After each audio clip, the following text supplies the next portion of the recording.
6 na buwan kong pinaghirapan. 6 na buwan kong pinaghirapan ang katawan ko na para pumunod na.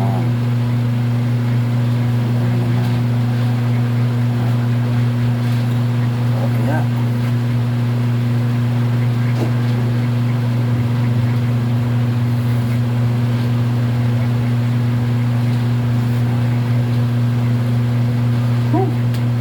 napakaganda ng resulta, napakaganda ng result, guys.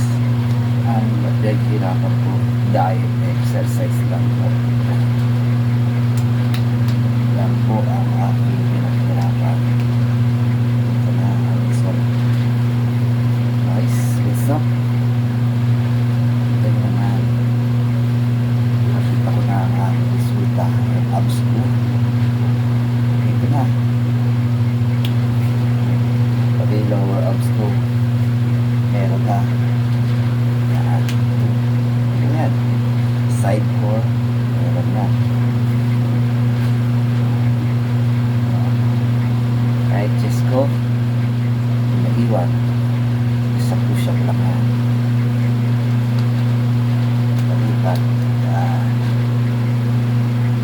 Yan ang resulta ng aking pag yan, cardio exercise, proper diet, at disiplina sa sarili.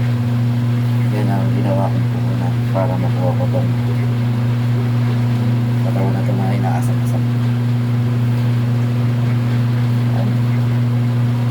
Wala na akong masasabi sa pinaghirapan ko. Tutuloy-tuloy ko yung po.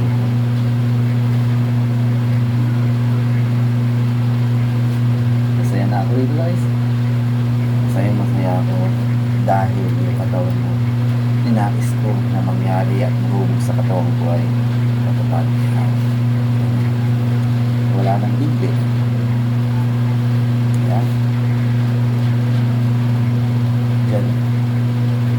January to February, ay January to July, ngayon yan po ang result katawan.